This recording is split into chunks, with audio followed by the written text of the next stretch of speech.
नमस्कार साथियों, मैं हूं राजेश कुमावत और अपने कल जो विधि की बात की थी किंडरगार्टन विधि की, उसी विधि को आज जारी रखते हुए आगे अपन वीडियो में बढ़ते हैं और आज अपन उस विधि को पूरा करते हैं, किंडरगार्टन विधि। उस विधि की कल अपन चर्चा की थी, कुछ परिचय बताया था अपन ने, और आज विधि की अपन बात करें तो विधि का जो नाम है वो नाम है किंडरगार्टन। किंडरगार्टन जो विधि है, इस विधि की कल चर्चा की थी अपन ने और कल कहा था कि अपन दूसरे वीडियो के अंतर्गत जो इस विधि का परिचय है वो पूर्ण रूप से पढ़ेंगे अपन। आज अपन इस विधि की अपन बात है, किंडरगार्टन विधि की अपन बात करें तो इस विधि का प्रवर्तक है कौन। सर्वप्रथम अपन बात करें कि इस विधि का जो प्रवर्तक है, उस प्रवर्तक की अपन बात करें तो इस विधि का जो प्रवर्तक का नाम है फ्रेडरिक विलियम अगस्त फोवेल नाम है। प्रवर्तक इस विधि का जो आ चुका है। इसके बाद में इसके जन्म की बात करें, जन्म जो इसका जो कहां पर हुआ है उसके अपन बात करते हैं। जो जन्म है बोलवेश नामक गांव, और ये जो गांव कहां पर है वो है जर्मनी में। इसके जो जन्म की बात की, स्थान जो जन्म का है वो स्थान अपने देखा है, और जन्म की स्थान की अपन बात के बाद तारीख की बात करते हैं, किस तारीख को उसका जन्म हुआ है, किसका, फोवेल का। और इसमें अपन बात करें कि जन्म की बात करते हैं तो इसका जन्म है 21 अप्रैल 1782 को हुआ था, और मृत्यु की अपन बात करें तो 21 जून 1852 को मृत्यु हुई थी। इनके गुरु की बात करें, यानी अगस्त फोवेल की अपन बात करेंगे किसके शिष्य थे, तो शिष्य की बात करें तो इनके गुरु की बात करें तो इनका गुरु कौन था, तो गुरु की अपन बात करें तो इनका जो गुरु है वो है पेस्टालोजी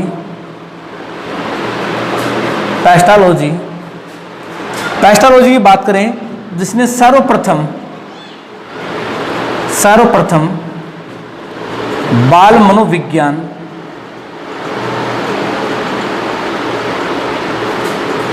का अध्ययन किया।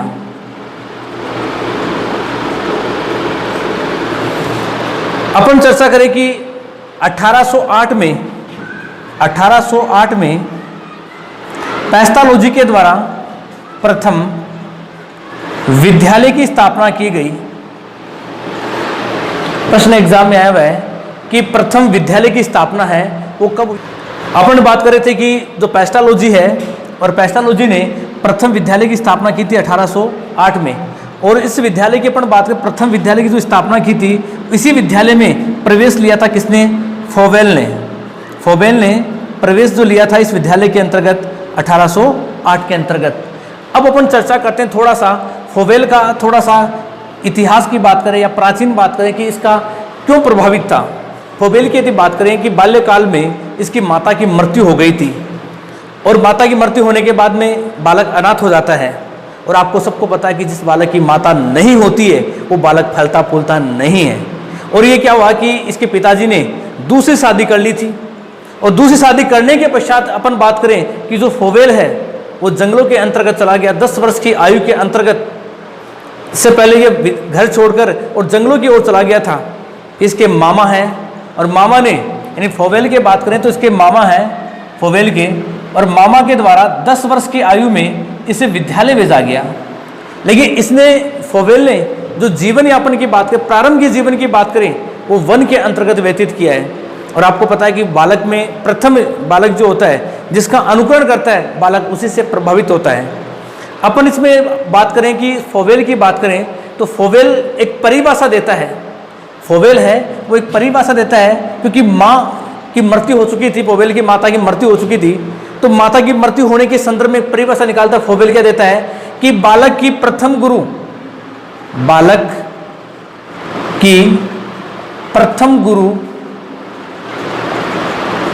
मां होती है। कौन होती है? मां। ये जो परिभाषा दी है ये किसने दी है? फोवेल ने दी है। एग्जाम में प्रश्न आया हुआ है कि बालक की प्रथम गुरु कौन होती है? माँ। तो ये परिभाषा किसकी है? फोवेल की परिभाषा है। दूसरा अपन देखें परिभाषा की बात है, पैस्थोलॉजी की बात करें दूसरी परिभाषा की, और पैस्थोलॉजी की अपन बात करें तो पैस्थोलॉजी जो परिभाषा देता है, इस परिभाषा में एक ही चीज बताएगी पैस्थोलॉजी के द्वारा कि पैस्थोलॉजी एक सटीक सी लाइन कहता है इसमें परिभाषा के माध्यम से कि अनौपचारिक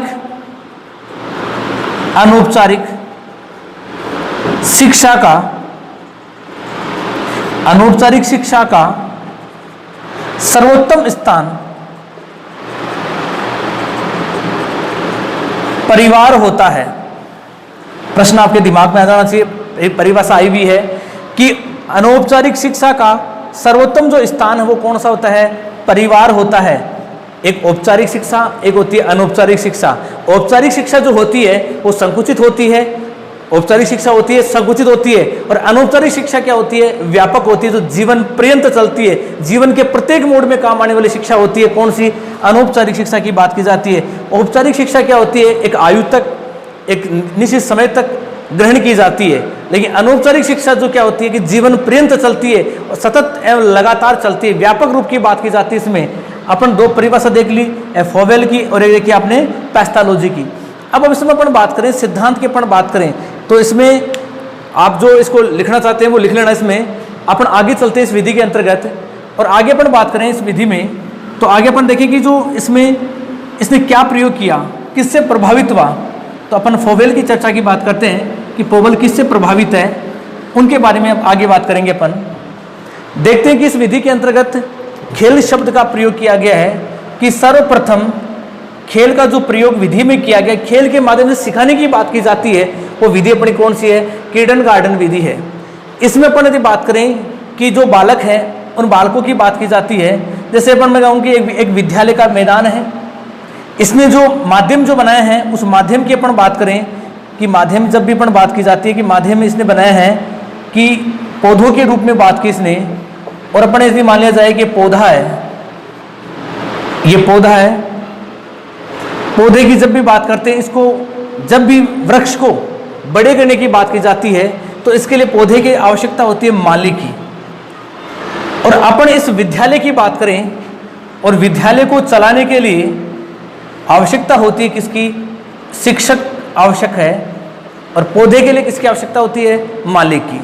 अपन यदि बात करें इसमें जो बालक की अपन बात की जाए कि दो बालक ले लिया जाए इधर, इसमें अपन दो बालक ले लिए, इन बालकों की अपन चर्चा करें कि दो बालक हैं, इनको शिक्षा कौन प्रदान करेगा? इन बालकों को शिक्षक प्रदान करता है। लेकिन इस पौधे की बात करते हैं तो पौधे को कौन करता है? माली। अपन यदि बात करें कि इस पौधे की देखभाल के रूप में अपन बात करें कि इसमें जल की व्यवस्था है या पानी की व्यवस्था है, वो माली करता है। लेकिन इन बालकों की बात की जाए, इन बालकों को ज्ञान प्रदान करने का जो काम है वो कौन करता है? शिक्षक। एक बीज की अपन बात करें कि बीज अपन बोते हैं उससे वटवृक्ष स्थापित हो जाता है, एक बीज बोते हैं उससे वटवृक्ष स्थापित हो जाता है। अपन इस शिक्षण विधि में बात करें कि जो पौधा है इसमें किंडरगार्टन का अर्थ क्या है? कल के वीडियो में आपने देखा था कि अर्थ बताया था कि किंडर और गार्डन दोनों शब्द अलग अलग है। किंडर शब्द का अर्थ है बालक, गार्डन शब्द का अपन यदि बात करें तो विद्यालय की बात की जाती है। यानी अपन कह सकते हैं कि जो बगीचा है, इस विद्यालय की बात करें तो बगीचा है या बाग की संज्ञा भी दी गई है। और माली है, इस माली की संज्ञा की बात करें तो माली किसको कहा गया है? शिक्षक को कहा गया है। अपन बात करें बालक है और बालक को पौधे की संज्ञा दी गई है। इसमें जो भी उपहार की बात की जाती है, शिक्षण विधि के अंतर्गत फोवेल ने जिन खेल सामग्री की बात की है उनको फोवेल उपहार के नाम से जाना जाता है। फोवेल उपहार के नाम से जाना जाता है। प्रश्न महत्वपूर्ण है एग्जाम के दृष्टिकोण से कि सर्वप्रथम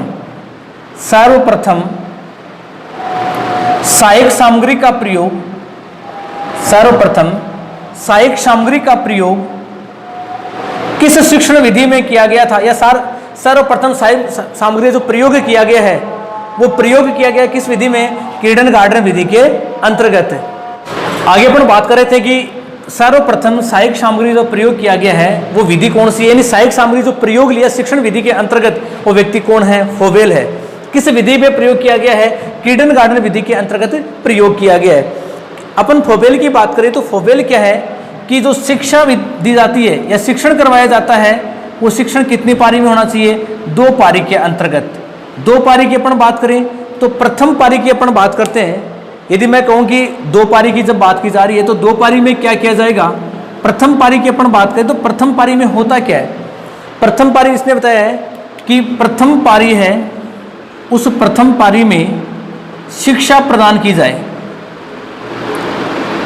और जो द्वितीय पारी है उस द्वितीय पारी के अंतर्गत गीत और खेल के माध्यम से शिक्षा प्रदान की जाए।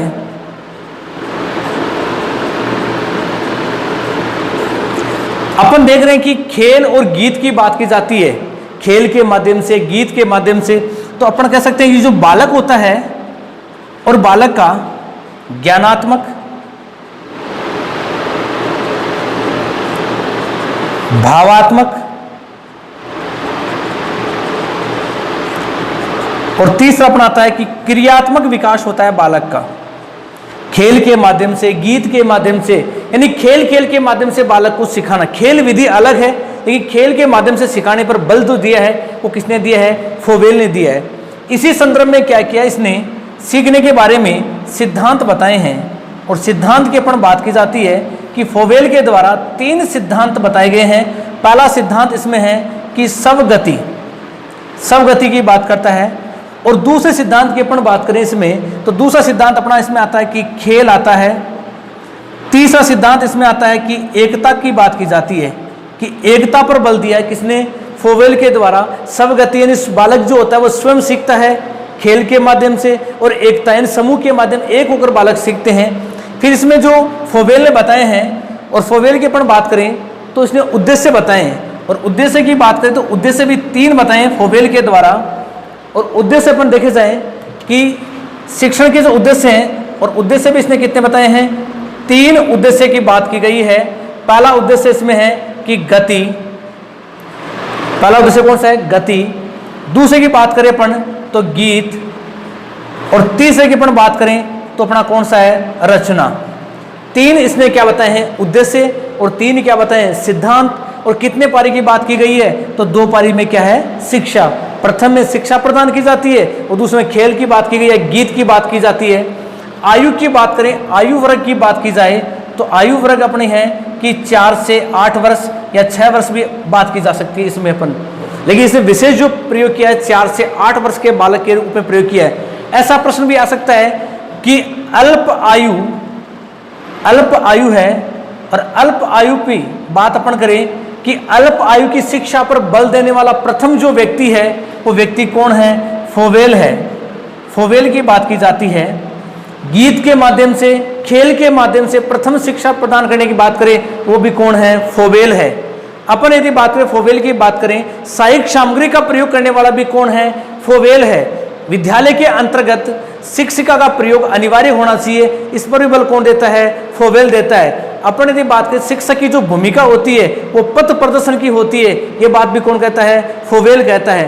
यानी फोवेल है वो 2 बातों पर विशेष देता है कि अनिवार्यता की बात करें यदि शिक्षिका होगी वो बाल को केयरिंग अच्छे से कर पाती है।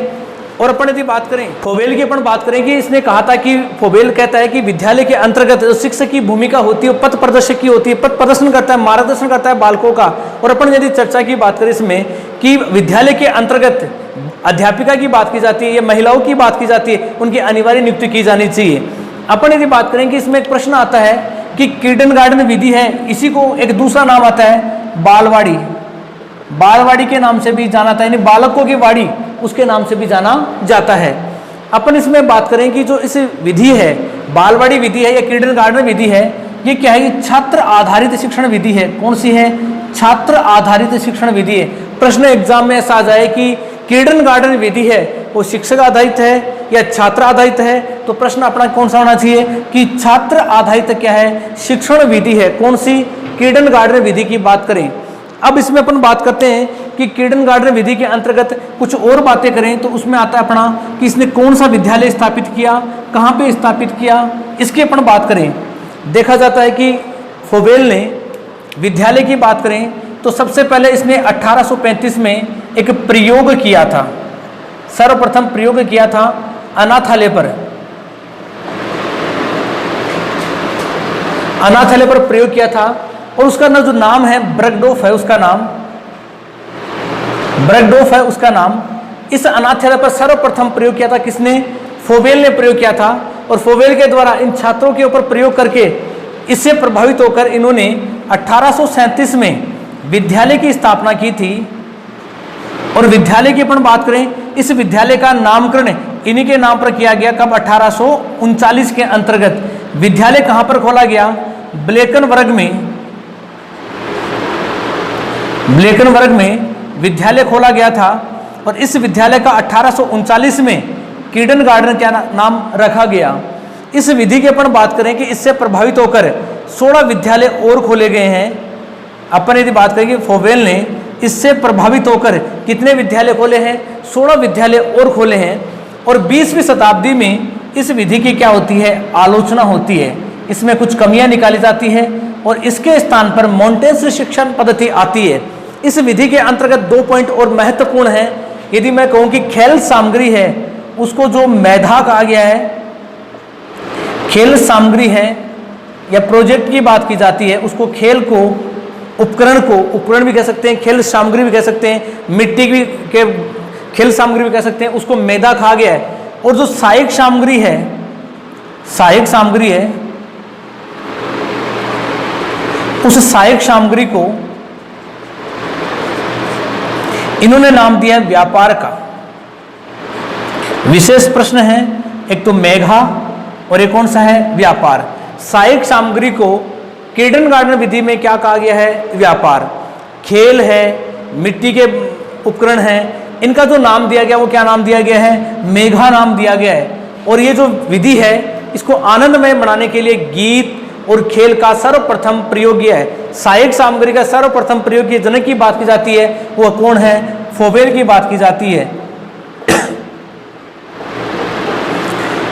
अपने जो फोवेल के बारे में महत्वपूर्ण शिक्षण विधि थी इसका अध्ययन किया। आपको यदि वीडियो पसंद आए तो इसको लाइक करें और शेयर करें। इसमें जो भी आपको सजेशन देना है वो कमेंट बॉक्स में डायल करें। अगले वीडियो मिलते हैं। नमस्कार।